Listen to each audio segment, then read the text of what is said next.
Hey, folks, welcome to the podcast. This being episode number 448. Matthew and I here together today, kicking it off a little bit late, Friday, and for many of you already into the evening hours. Just lots going on.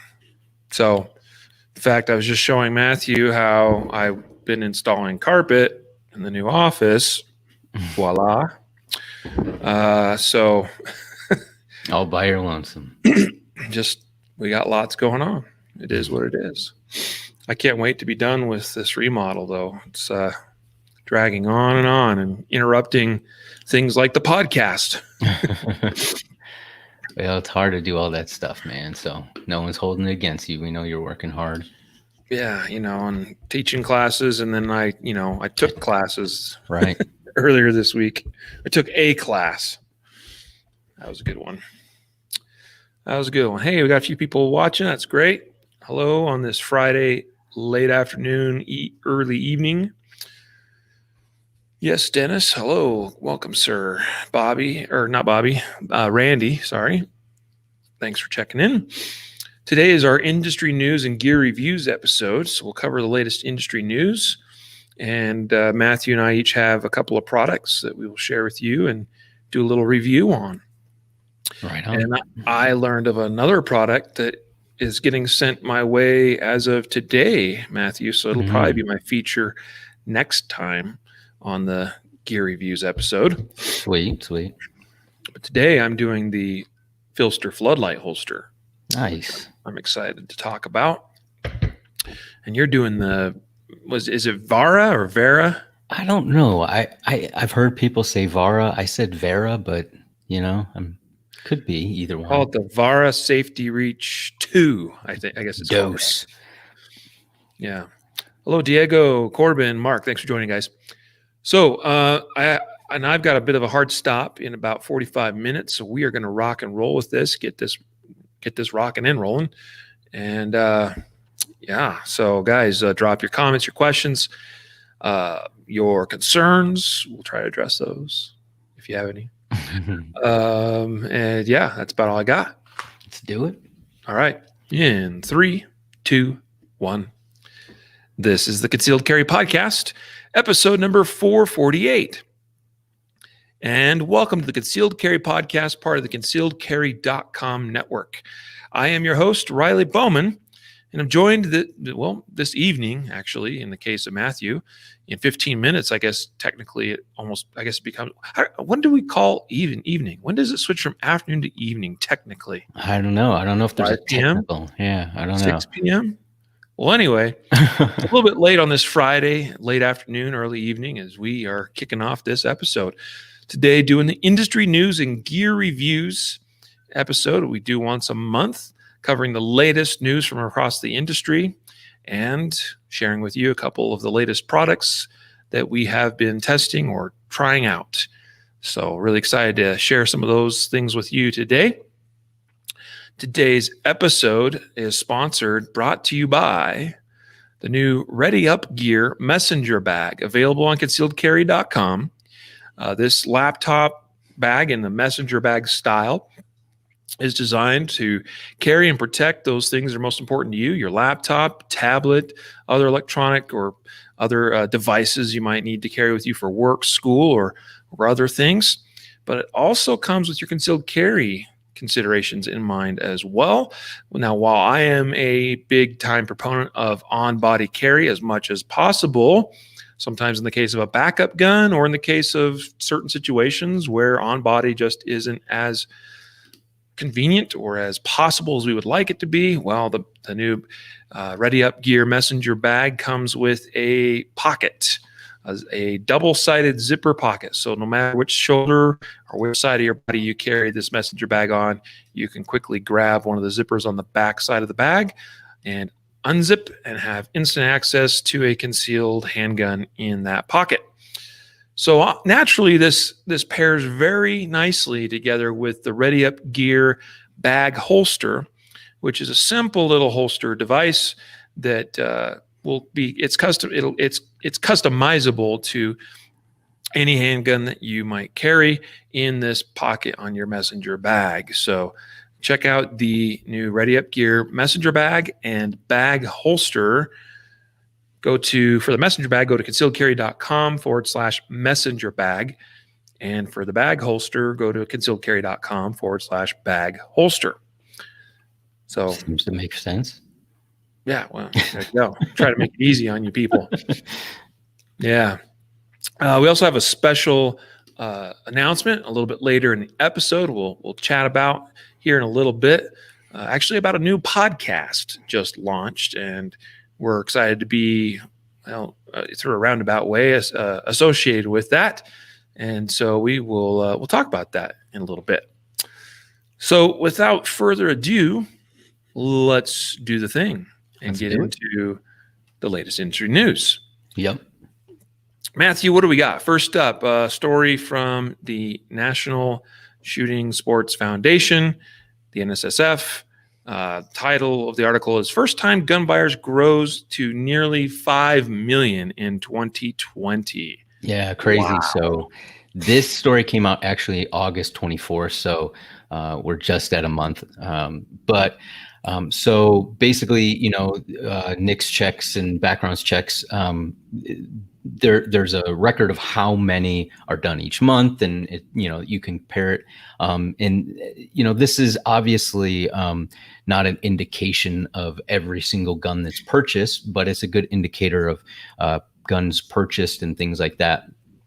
So some of these are estimates based off of background checks that are run, but so what you said, 5 million Americans purchased a firearm for the first time in 2020, which is insane to think about.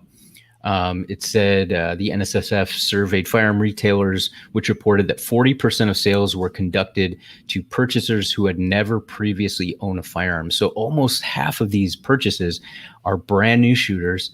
And it goes in, the article goes in a little bit more in depth and talks about a lot of these gun purchasers. Not only were they first time gun purchase people that purchase a gun for the first time, but they were sort of agnostic towards firearms to begin with. They weren't kind of like, well, I used to shoot as a kid, but I kind of never owned a firearm. These are people that are really almost brand new into shooting sports or shooting for defensive purposes or whatnot, gun owners in general. So really and I think obviously the climate, right? We're in an election year. There's a lot of uncertainty with that. There's uncertainty with seeing police, withdraw their ability to, or ability or desire to go out and respond to calls. Either they can't, or through being not the frontline guys, right? We're talking about higher up managerial type decisions to say, hey, we're going to choose to not respond to these calls or whatnot. But that concerns people. And so I think a lot of things, kind of the perfect storm is driving a lot of this, but huge numbers. This says retailers noted that they are seeing 95% increase in firearm sales and 139% increase in ammunition sales over the same period from 2019. So obviously if you try to buy ammunition, it's impossible, nearly impossible, but crazy numbers. Yeah, it really is. And see a comment here from Diego. He says, hit the wrong button there, that all those new gun buyers need to help convince their legislators about the importance of the Second Amendment or help elect ones who do. Diego, I think, I don't try to be too preachy to what, people should or should not do in cases of, who they choose or select for their government representation. But I think that's something that'll kind of solve itself, right? That as more and more people, the good thing here is that more and more people are becoming gun owners. And along with that, I think a lot of those people are very much interested in personal defense, that being the primary motivator for them purchasing guns. And that naturally leads to more people wanting to carry concealed. And that naturally leads to them be starting to wake up and be a little more aware of politicians' stances on the Second Amendment, concealed carry, and so forth. So I think naturally we'll see a little bit of a swing or a push with in those directions, politically speaking, and that's a good thing. So we'll have to see, how that actually does play out. I'm actually curious if we see any. It's hard to probably get really good metrics on stuff like this. As we know, the polls are rarely accurate with the current presidential race anyway, but it would be interesting if we can pull any metrics, if there's any polling data from voters, from actual voters in particular, and to see if there's any change in important issues to them, such as the Second Amendment being more of a factor than it has been in the past. So I don't know. We'll see. Super excited, though, to see 5 million new first-time gun buyers in the year 2020. That is a huge, huge number. Very, very exciting. That just, yeah. I mean, as we've seen for decades, the percentage of Americans that have guns in the home decline, particularly as we've become more urbanized. People have become, we have less and less farmers and ranchers, and therefore typically hunters. That's a kind of those two things sort of go together a little bit more. It's really exciting to see that percentage of gun owners in the country going up. That's a good thing. Yeah. And I've been thinking about, all the things that I wish I knew when I was, first getting into defensive shooting or whatnot. And so, it's pretty cool now that the people getting in now have P365 to choose from, or a Glock, 43, where, it's not you have so many opportunity to purchase good concealed handguns if you can find them, right? In different holsters, and it just seems like there's a lot of good products. And hopefully if somebody who's a new shooter, you kind of bring them along and help them learn those things. So, because it can be pretty intimidating for the first time. Yep. Yeah. Moving on to an article from AmericanRifleman.org. Geissele donates 250,000 masks for the 2021 SHOT Show. Geissele, of course, a company particularly known for their triggers they make for like AR-15 rifles, and also other rifles too. They also make some really great AR rifles, period, and uppers and so forth, and other various parts. Geissele for years has been a big sponsor of SHOT Show, doing various things, and they're well known for being the booth you can stop by and get one of the cool lanyard holders or badge holders, lanyard, because the ones that the SHOT Show people give you typically are pretty lame and cheapo. But they're donating a bunch of masks, 250,000 of them for SHOT Show. So that's pretty cool. I mean, although it confirms what I've suspected. I mean, this would be no surprise to anyone. As far as we know, the latest information, in fact, we've seen invitations go out through email this week for registration and signing up for SHOT Show. And so it seems that SHOT Show is going forward this coming year, but as I suspected, we're probably forced to wear masks the whole time, which sucks. Yeah.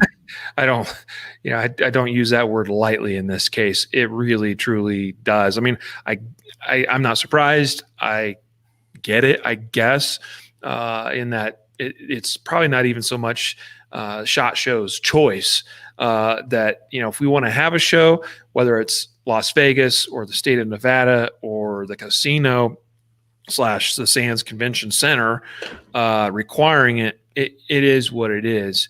It's going to be a crappy long week. I mean, I don't know how we're going to do interviews and stuff like that, right? Like you stick a microphone up under the mask or what? I don't know. Right. Have to figure it out. Everything will be muffled. It's like, hey, tell me about this new gun we have here. Yes, this is a brand new Glock Generation 6. What are you saying? Oh yeah, I'm not it'll saying be. there's actually a Gen 6 coming, by the way, guys. Yeah, you just spilled it. There's not. Well, that I know of. I would be really surprised by that.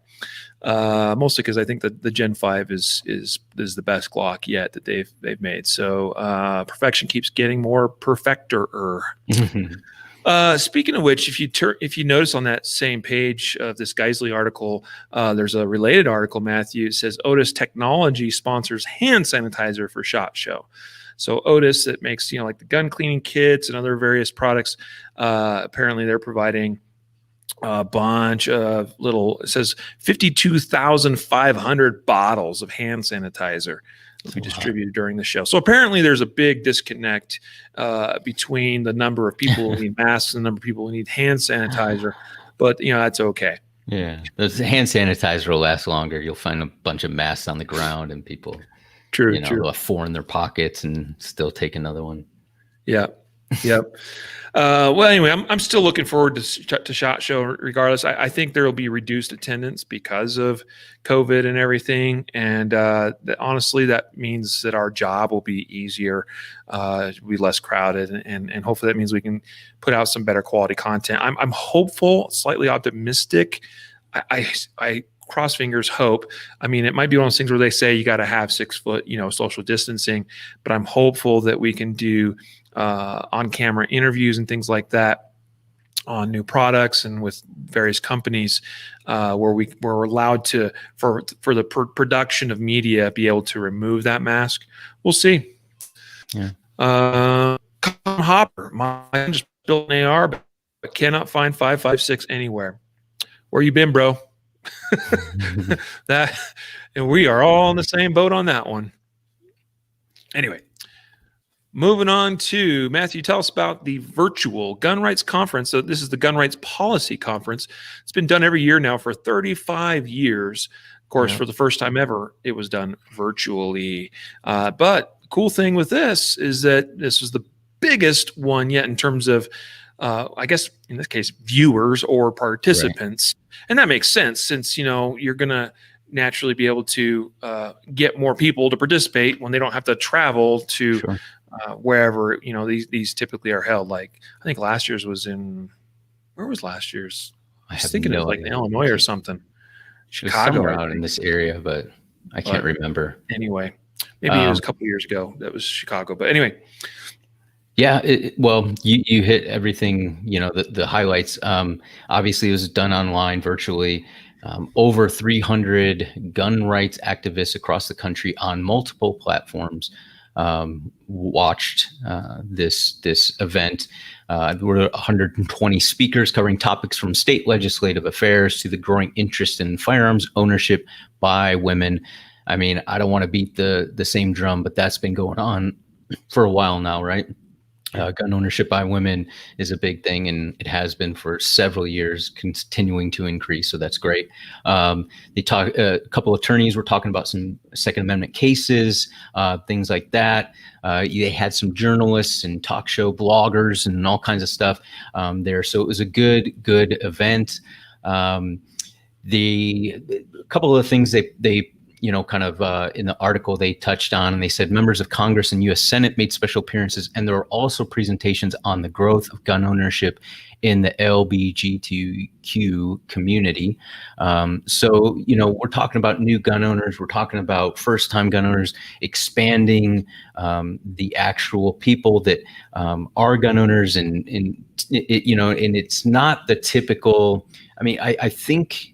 And this isn't unique to this year, but it's not, what people think the only people with firearms are, people driving around on a truck on a farm shooting at, snakes and stuff like that. I mean, it's just, that's what your typical person thinks the only gun owner is out in the country, and they don't realize that it's a huge population of people that, sure, there's farmers and there's people that use it for hunting. There's people that use it for sporting, self-defense. So it's a huge group, and this event kind of showed that yes, indeed, it is a growing number of people from various backgrounds. So, and I guess you can still access the videos and stuff on. I think it says Facebook and YouTube still have the videos up either partially, or you can watch segments of it. And so, if you didn't go, Yep.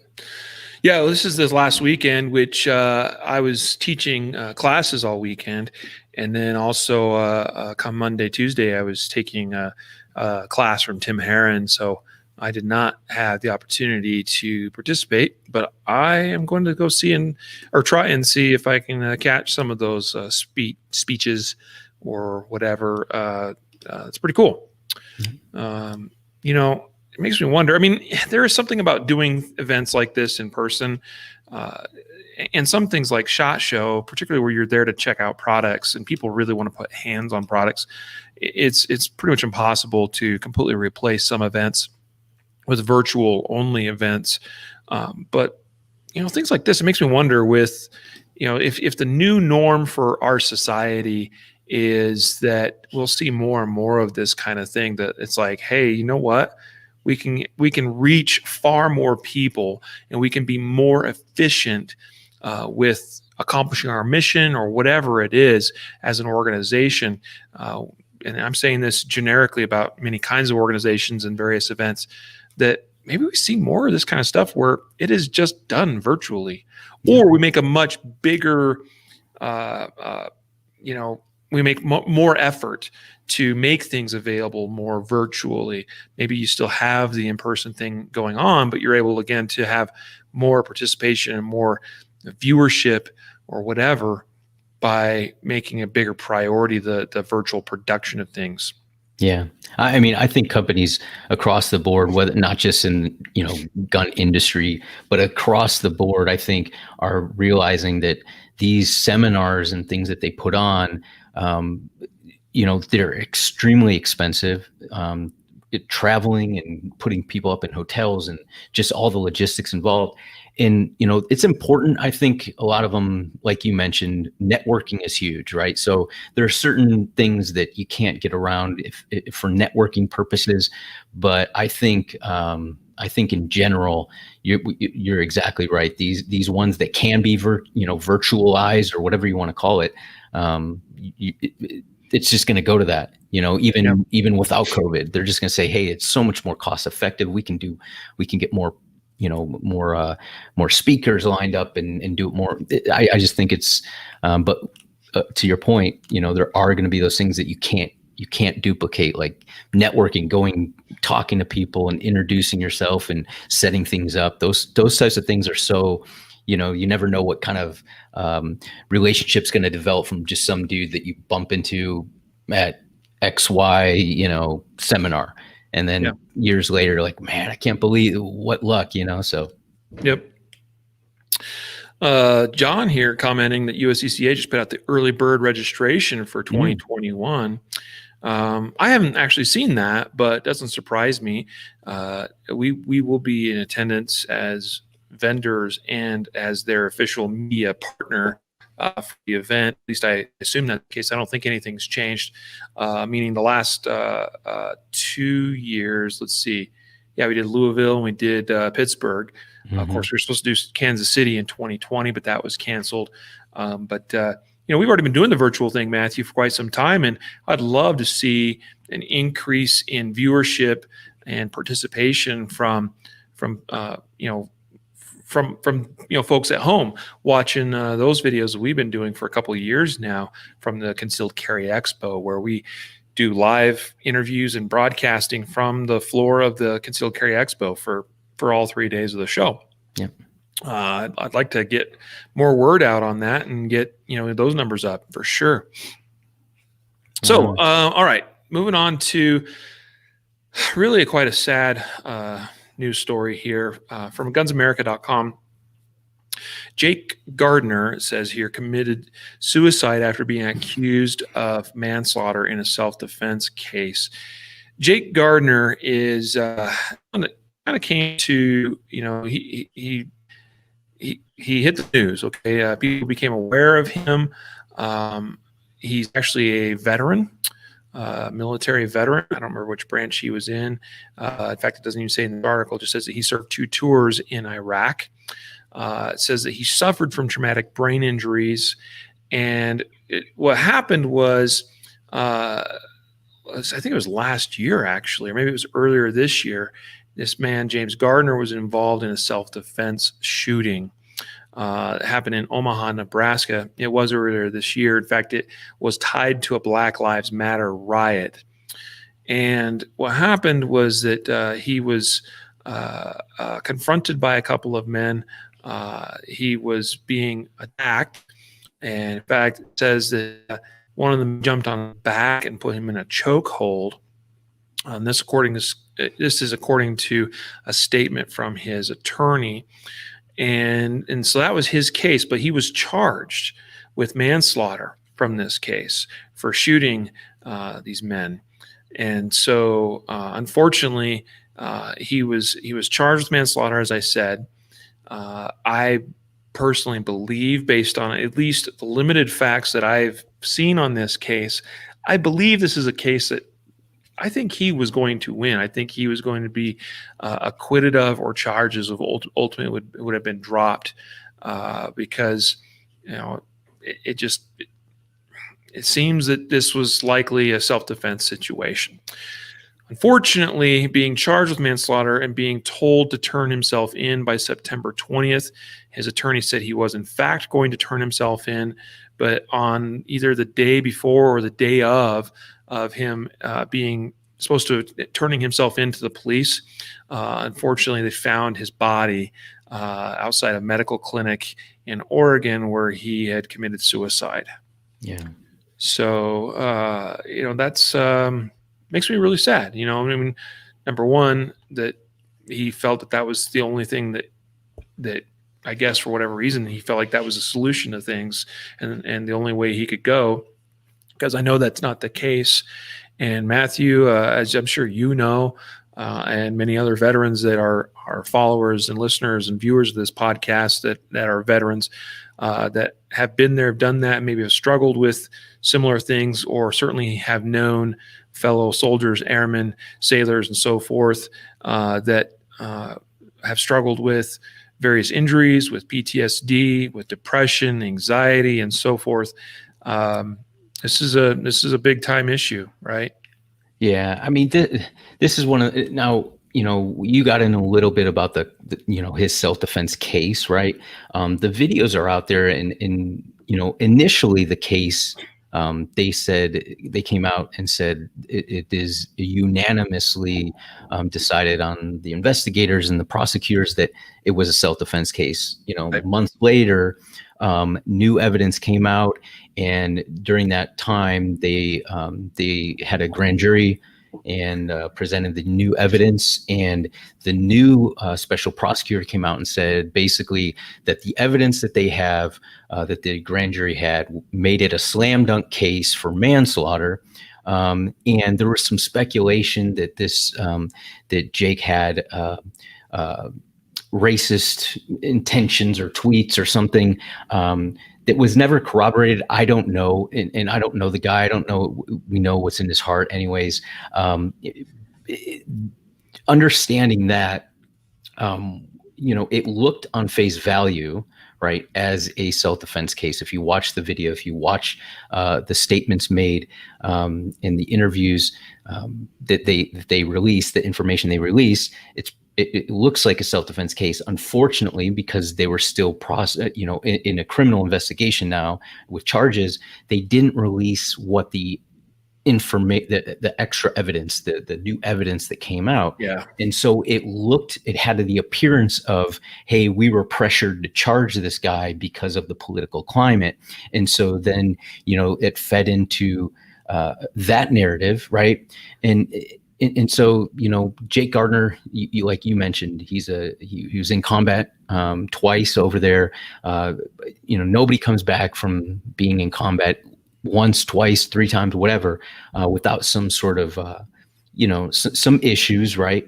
And through what I saw, the interviews with him, he wasn't celebrating what happened. He was remorseful. I mean, he didn't seem. It wasn't like he went out there looking for trouble, at least from what we know. And he was in Oregon because he was receiving death threats back in Omaha, where he was living. And so, when he killed himself, he was out in Oregon because the story says that he was receiving death threats. So, a lot of stuff going on with this guy. And anybody who would be celebrating this as, this is justice or whatever. It's not, we can't celebrate things like this. Even if the guy was a full blown racist, right? Like, I'm not saying that he is, and I'm certainly not condoning racism. I'm just saying we shouldn't celebrate anything like this, because the guy was obviously troubled. And you hate to see something go this way. Better that it goes through the court process. And we always say, let the facts come out. And unfortunately, I don't know if they'll ever release that extra evidence or what, but it's just a sad story. Really sad story. It really is. It really is. I hope they do release all things related to that case. Mm-hmm. And I hope that, that he is vindicated in this case, so that, his family and those who care about him, you can lay him to rest easy, and not have that hanging over as part of his legacy, those outstanding charges. Yeah. All right. Let's go now to, this is our big announcement that we kind of teased at the beginning of the episode. Super excited. It's been in the works for several months. In fact, some of you are probably aware that we used to have a podcast as part of our network, and all the episodes, as far as I know, are still out there and available. So you can, and there's really good content in that episode, in that podcast. But a podcast called the Law Dog Shooting Sports Podcast, which was hosted by Chuck Ramsey and Brian Eastridge. Chuck Ramsey, a longtime radio host in the Oklahoma City area. He's also a police officer. He does a lot of sports broadcasting. And he and Brian Eastridge, who's the founder of, he's also a police officer in the Oklahoma City area, and also one of the founders and owners of the EDC Belt Company, with makers of the fine foundation belt, which I am wearing today, as I do every day. And they teamed up and started the Law Dog Shooting Sports Podcast. Unfortunately, there were some things that kind of developed there that made it impossible to continue that show for both Chuck and Brian. And so Brian has now gone out on his own and started the new Off-Duty On-Duty podcast. So the Off-Duty On-Duty podcast, which is kind of meant to sort of bring together and blend the two worlds of really just, kind of concealed carry and police. It could reference law enforcement officers being on duty, but then also still, carrying and being defensive minded off duty, but also reference the civilian aspect of this, and, and how that meshes and comes together with the world of law enforcement. Lots of great topics and things being discussed on the Off-Duty On-Duty podcast. Brian frequently has Hani Mahmoud, another law enforcement officer out of Texas, as a co-host on with him. And already they've interviewed, I'll tell you one episode that is just fantastic, and I think you should go listen to. I think you should listen to all of them, but I think it's the third or fourth episode with Brian Eastridge's dad. Yes, number 4. Gary. Number 4, yeah. I think so. Gary Eastridge, a longtime law enforcement himself, also working various investigation roles, both domestically and internationally, and sharing a lot of wealth of experience and things. And in that episode, they talk about, I think, what they call the aftermath. Sort of dealing with a lot of the stuff that comes after a self-defense shooting, whether an officer involved one or a civilian one. And these gentlemen all have experience with having either investigated or responded to civilian shootings, self-defense shootings, or have been involved in shootings themselves. So just really fantastic podcast. I would certainly encourage you all to go check it out. Off Duty, On Duty podcast, available in all the places you typically would find podcasts, your typical podcast apps and players, on iTunes, Google Play, TuneIn Radio, Spotify, all over the place, guys. And you can also go to the website of the new podcast, which is www.offdutyonduty.com. Right on. Yeah. Well, it sounds like a good podcast. I haven't checked it out yet. I read some of the titles, but I haven't listened yet. But from what I hear, it's very good. I had quite a bit of drive time this last weekend, and of course Monday, Tuesday, like I said, going and taking this Tim Herron practical performance class, and the two ranges I was at for the 5 days I was outdoors shooting and teaching and learning are both about an hour and a half away from home. So every day I had a total of 3 hours of drive time, and I got through all the episodes. Nice. Made for a very enjoyable and a much quicker drive experience. Good deal. So, yeah. Anyway, we're super excited to have Brian continue on as a member of our team. Really, we consider him part of our family here at concealedcarry.com, and this show is considered as part of the concealedcarry.com network of shows. The Concealed Carry podcasts, the Firearm Trainers podcasts, and we of course have the Not Your Average Gun Girls podcast, which has been in a bit of a hiatus, and we hope to see that resume again here soon. But we're thrilled to now add the Off Duty, On Duty podcast. Right on. There you go. Now we get to the gear review portion of the show, and I don't know who went first last time, but for some reason I feel like I'm going to go first. Cool. So here we go. First of all, I've got here my SIG P320 X Compact Carry, which I have a barrel block installed for those of you, so you know that I'm being safe here. But I am going to review the I'll actually switch my camera here. We'll make Matthew go away for a minute. But I'm reviewing the PHLster Floodlight holster. Those of you that know me know that I've been a fan of PHLster products for a long time. And not too long ago, reviewed the PHLster Pro holster, which is a fantastic holster. I still really, really like that holster, particularly if you are looking for something that doesn't, that doesn't, if you don't carry with a weapon mounted light, then the PHLster Pro is a good option. It's a good choice. And in fact, the PHLster Pro is only available for Glocks, your typical Glocks, like your 9 and 40 caliber Glocks, and also 320s, and I think MMPs. No, I don't think they're quite available for MMPs yet. The 43, Glock 43, 43X, 48, and I know they've got a P365/P365 XL model coming as well, hopefully soon.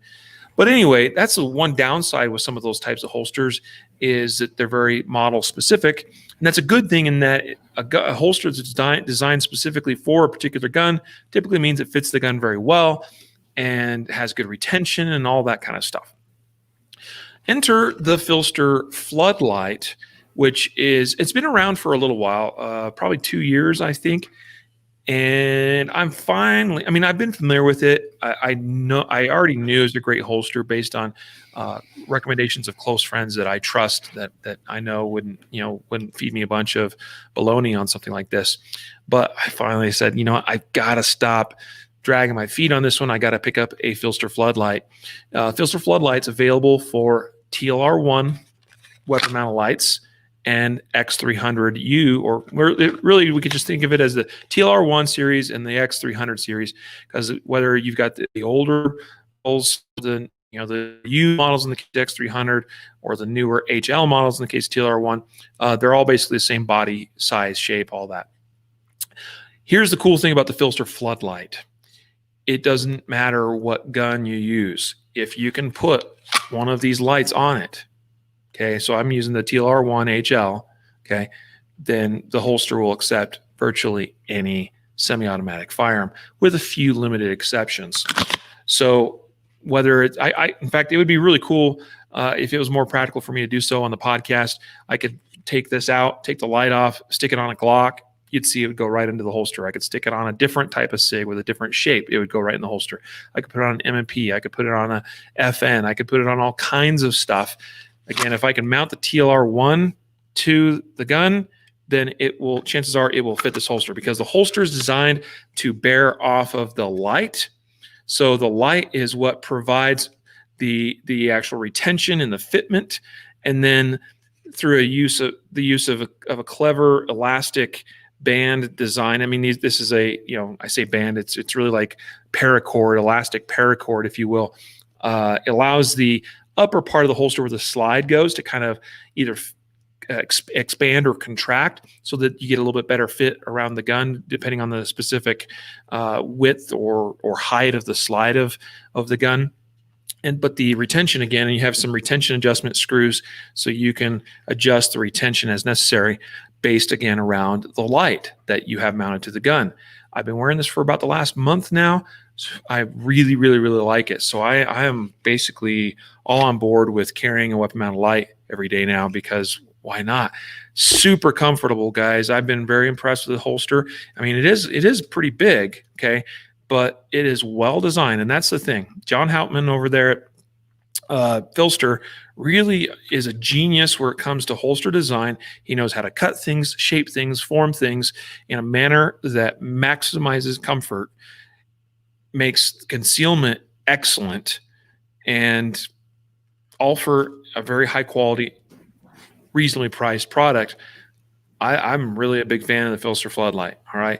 And I know that John's got some more things coming from PHLster, and I can't wait to see what else he's got going. In fact, speaking of which, recently he released what he calls the Ascent pouches. And these are mag pouches for that are basically universal fit for, I got SIG mags in this one, or a spare SIG mag, 320 mag. A Glock would fit in this equally well. And it's a very clever, it's basically a soft-sided mag pouch, but it's got a kind of a carbon fiber or something or other, material on the outside that reinforces it, that makes sure that it stays open, so that it's easy to pull out your spare mag and also reinsert it, even though it's inside the waistband. And this has outside and inside waistband setup options. So really cool stuff coming from PHLster, but I highly recommend, if you're interested in carrying a weapon-mounted light on your pistol, you might give the Floodlight a look, particularly if you have an oddball pistol that you have a hard time finding holsters for, or if you want to have a holster that you want to use with a variety of different guns, where all you got to do is swap the light back and forth, or have multiple lights or whatever.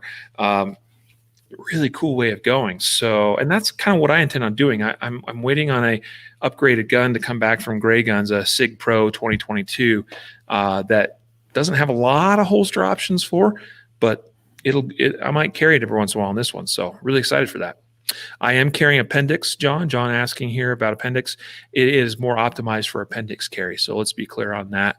I think you could probably get away with carrying this elsewhere, but I don't know how that would work. Yeah, it's best for appendix carry.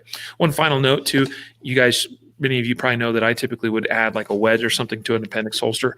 I have found with this holster, I don't need a wedge. So that's cool. So Good there you deal. go. That's I've been actually thinking about that. I have that Type B, and there's not a lot of holsters out there for the Type B, and I was thinking of trying that out. So I'll let you know if I do. You kind of might twist my arm to do it now. But Yep. Cool. Yep. Good deal. Awesome.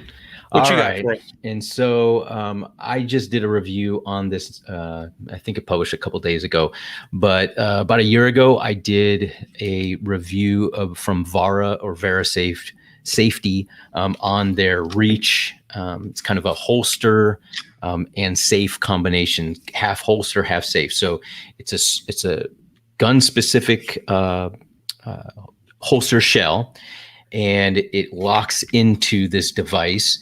And so basically it's secure. So you would mount this to a piece of furniture, side of your bed, up on a shelf or something like that.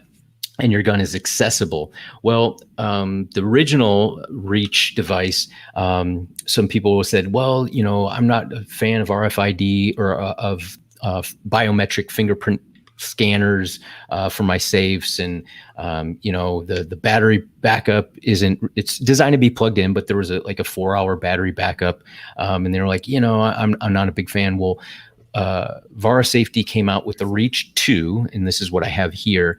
And so basically they increased, or they juiced up the guts inside here. So the fingerprint scanner unlocks quicker, it reads faster. It is equipped with RFID, so you can use, there's a little RFID kit that you can purchase, and I have it here. It comes with a wristband that you can wear, the silicone wristband. It unlocks. There is like a key fob type thing that will unlock it, and a couple of stickers. So all of this RFID stuff doesn't need batteries. So you could stick this sticker on, a little device or a little, statue that's sitting on your desk. If the gun's mounted there, you put it over top of the device, and it would unlock it. So it's pretty cool, but it's super fast to unlock. I was getting on basically about 0.3 seconds to unlock the gun each time, which was quicker than the original safe, which was about a half a second. But the cool thing I did in the video, and I don't want to, I guess I'll spill the beans in the video, because a lot of people were saying, well, what if my hands are dirty? What if they're wet? And will a fingerprint scanner still read my finger? So what I did was I put some chalk on my fingers and got them really, really chalky. And I did a series of fingerprint scans, and it worked flawlessly. So even with, there's a lot of fingerprint dust in there, I went right on top of it. It still read it same speed, same consistency. And so that was really good. Moisture wasn't a problem. So if my hands, I got it wet and it was a little moist, still unlocked. Now, obviously I kind of pushed it, and I got my hand, dipped it in some water and put it on there. And this little fingerprint reader right here was almost filled up with water kind of. And obviously it couldn't read my fingerprint through there. But, unless you just came out of the shower, you're washing your hands and then grab your gun, a little bit of moisture on your hands is not going to be a problem. If you're sweating, not going to be a problem. If your hands are a little bit dirty, not going to be a problem. So I was really cool. I was really excited. This actually has, I believe it's a 4 or 6 month battery backup. I can't remember, but it's months now compared to, several hours. So battery backup still designed to be plugged in. But the Reach 2, they really, really hit, I think, all those, concerns that people had, the redundancy in being able to unlock it in different ways. And I think that you'll be really surprised if you get it. It's and like I said, it's the same thing. The thing looks the same. So if you have the original and you have a gun specific holster shell, you can use it with this. If you bought their car mount adapter kit and all that, so you can mount this in the car, that will still work. So really, it's the same thing, except it's just a little bit improved with the fingerprint scanner, the RFID, and a longer battery. But really cool. Vara Safety Reach 2. I would check it out if you're interested, because it does allow you to access the gun quicker, because the gun is in your hand as you access it. So you don't have to reach into a vault. So as soon as, the gun unlocks, it's in your hand. So pretty cool. I like it. And you might want to check it out, varasafety.com. Yeah, when we talk about the merging of firearms and technology, that looks like a solution for quick access, storage device. I think looks really good. I think it's a really promising product compared to some other things too I've seen from other manufacturers. I think it looks like a winner. Yep. So cool. Right on, man. Thanks for checking out the Vara Safety Reach 2. Yeah, cool. Cool. All right. Well, that kind of brings us to the conclusion of today's episode. I appreciate everyone for being along for the ride with us. We had a good time, talked about some ongoings or goings on in the industry, and a couple of products, a little bit of review. So thanks for watching. Thanks for listening. Yeah. Thanks, guys. Don't forget that today's episode brought to you by the new Ready Up Gear messenger bag, and it doesn't come with it, but it's an accompanying product, meaning that it works really well to go along with it, and that is the Ready Up Gear bag holster. Just attaches with Velcro right inside the pocket of the Ready Up Gear messenger bag. Head on over to concealedcarry.com /messenger bag for bag and concealedcarry.com /bag holster for the holster product. Reasonably priced products. I think they're pretty well made, good quality. And yeah, there you go. I mean, that's all I got about that. Don't forget to check out the new Off Duty On Duty podcast. Head on over to offdutyonduty.com to learn more and find out where you can listen. And so we're going to let you go. Everybody have a great weekend.